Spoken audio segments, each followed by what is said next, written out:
जामताड़ा में अवैध बालू खनन पर बबीता झा का गंभीर आरोप। प्रशासन की भूमिका पर उठाए सवाल।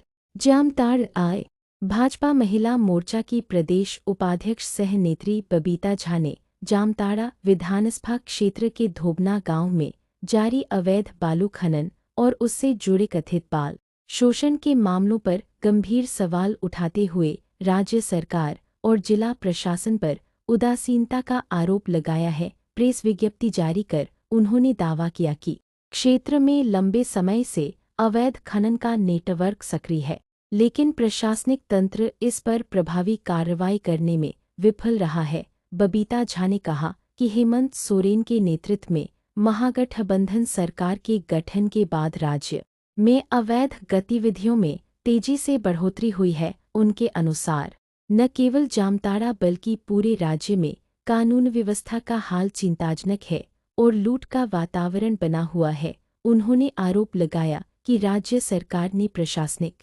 नियंत्रण खो दिया है और शासन व्यवस्था बिचौलियों के हाथों में चली गई है, जिससे आम जनता के हित प्रभावित हो रहे हैं। उन्होंने कहा कि धोबना गांव में जहां अवैध बालू खनन जोरों पर है, एक है क्या जो आपका बहुत दिनों से धोबना मौजा में एक पत्थर का लिया था लीज, ठीक है। पत्थर पूरा लीज लिया था और उसका लीज ख़त्म हो चुका है।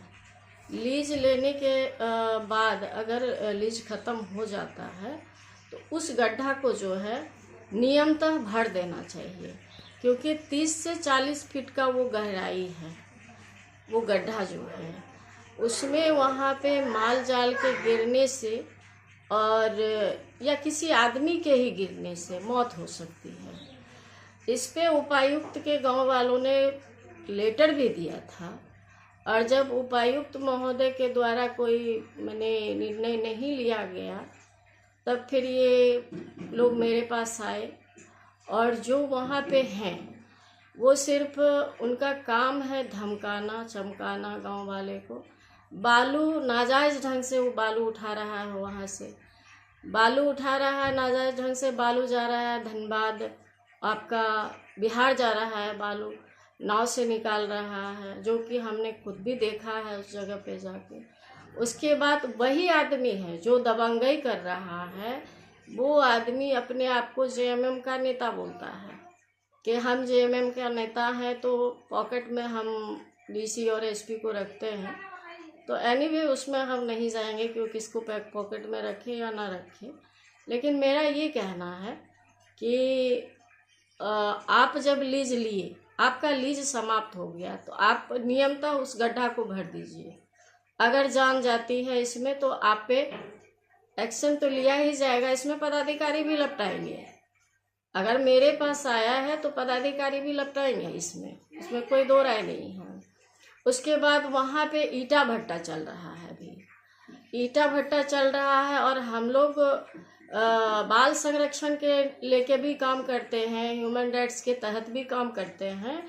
तो चाइल्ड राइट्स के अनुसार अगर बच्चे को काम करवा रहा है ईटा भट्टा में, तो डीसी साहब और एसपी साहब को जा कर के उस पर एक्शन लेना चाहिए और वो अपने नीचे के पदाधिकारी को ना भेजे। अगर उनको जाना है वो खुद जा कर के वो अचानक से जाए और वहाँ पे रेड करें तो पता चलेगा, क्योंकि हम लोग बच्चे को बचा रहे हैं कि बच्चे को काम नहीं दिया जाएगा। हमारा मान लीजिए कि सरकार का, माननीय मोदी जी का यही लक्ष्य है कि बच्चे पढ़े, आगे बढ़े, और यहाँ पे है चाइल्ड लेबर का, देख रहे हैं धड़ल्ले से केस है जामताड़ा में, बहुत ज़्यादा है चाइल्ड लेबर का केस। और अब इस पे हम तो कहेंगे कि उपायुक्त महोदय अपने स्तर से देख लें, नहीं तो फिर हम लोग अपने स्तर से जब देखना शुरू करेंगे तो फिर पदाधिकारी हमको ना रोकेंगे। यही मेरा जामताड़ा के डीसी और एसपी से निवेदन है कि वो अपने स्तर से जाके जांच करें। धन्यवाद।